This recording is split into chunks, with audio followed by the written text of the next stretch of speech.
my topic today is, so how green is green energy anyways? It's not something that I think can be adequately covered in 5 minutes, but then again, I think all of our topics could have used a little bit more than 5 minutes.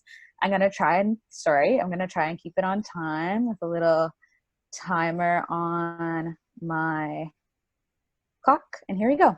So what we're going to be doing is just getting like a little glimpse essentially at the environmental side effects of some of the renewable energies that I think a lot of us are familiar with.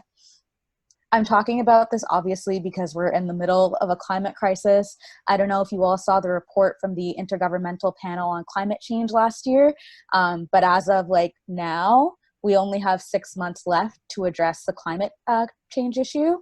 So the carbon dioxide emissions have to peak this year in 2020.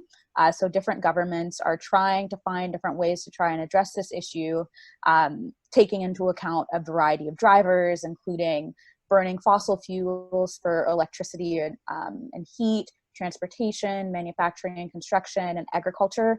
All of these things are big contributors to climate change. The one that we're focusing on today, and the one that a lot of governments seem to be focusing on, is burning fossil fuels for electricity or heat. So governments have turned to, for several decades now, alternative forms of energy production. But there's a big question, just exactly how effective are these alternative forms of energy? So just a quick overview of the ones that we're going to be talking about today. First, solar power. So I'm sure we're all familiar with the little solar cells, the photovoltaic cells, whereby light is converted to electricity through the cells. There's also wind energy. Obviously, that's not a wind turbine, but the icon library I was working with didn't have what I was looking for. So it's just going to be a windmill for today. But for wind energy, the wind turns the propeller of a turbine around a rotor that spins a generator, and then we get electricity. For hydroelectricity, we have a hydroelectric dam that uses a hydraulic turbine, which converts flowing water into mechanical energy. So obviously, all of the resources used in all of these forms of energy are renewable. Flowing water doesn't stop when one person uses it. Wind is always there. The sun will always be there. So right off the bat, they seem like great forms of alternatives to things like fossil fuels, which are finite. However, now we're going to get into a little bit more of the details of these energies. With solar power, we know that it's almost 20 times cleaner than coal, which is incredible.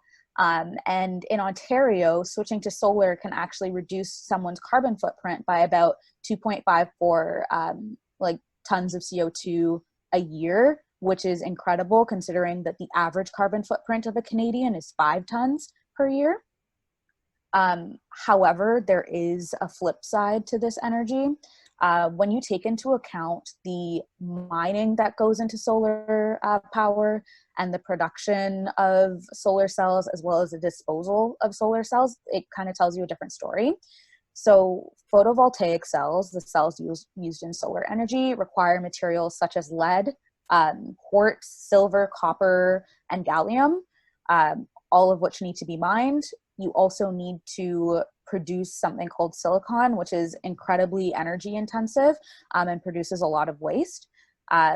So for mining specifically, the issue with that with regards to the environmental impact is that mining has a lot of byproducts. So mining can often contaminate the groundwater of the surrounding areas that it's in if that's not managed properly, and often it isn't.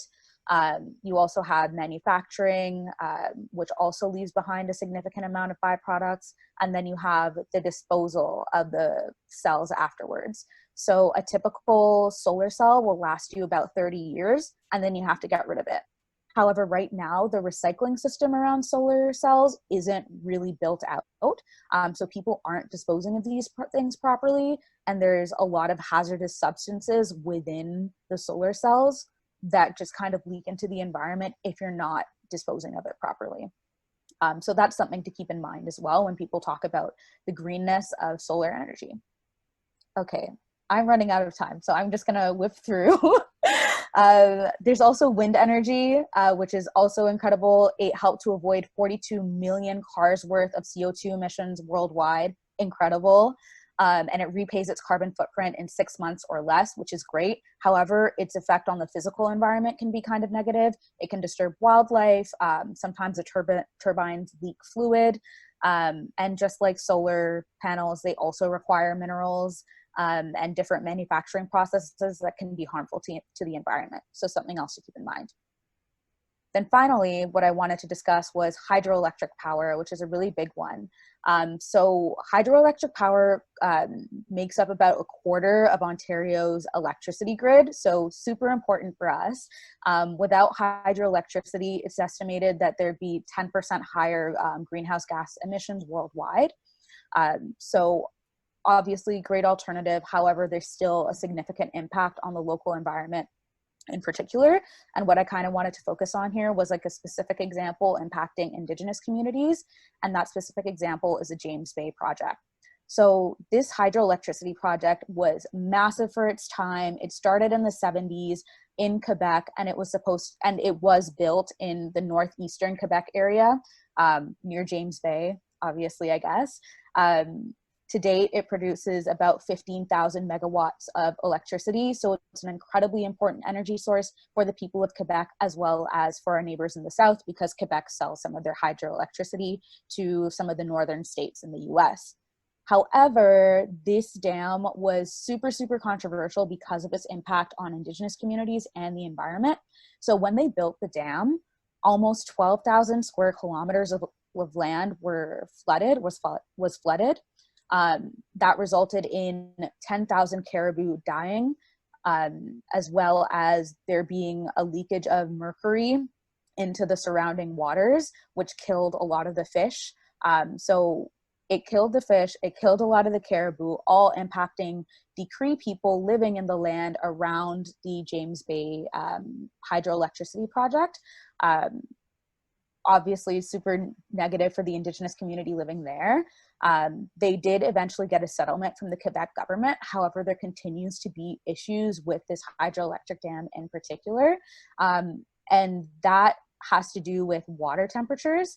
So specifically, hydroelectric projects all require dams and reservoirs, and they're usually filled with fresh water.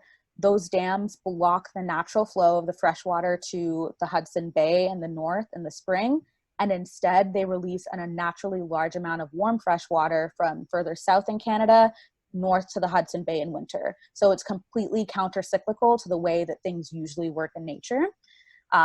As a result, that's really impacted the Inuit community in the north, specifically that of the Sinikiluk, by affecting their way of life and their food supply. The counter-cyclical flow of the warm fresh water in the bay has caused weak currents and desalination of the water, because in Hudson Bay, it's not fresh water, it's salt water. And a lot of their food that lives in that water needs to have like salty water essentially to survive.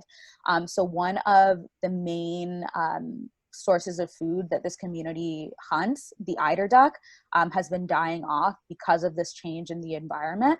And it's still something that hasn't really been addressed by the Quebec government or the makers of the dam. So yeah, I just wanted to bring that up because a lot of the time when we talk about renewable energy, we usually just talk about, I guess, the impact on, we don't always talk about the impact on Indigenous communities or people who are close to the source of production of those energies. So it's just something to keep in mind when people are extolling the benefits of green energy. You kind of have to tear back the curtain a little bit because there's usually somebody else who's affected by it. And yeah, that's it in a nutshell. That being said, sorry, I still am a big fan of green energy. I'm not saying that we should all go back to fossil fuels. I'm just saying we all need to have like a sober second look at these things. Thank you.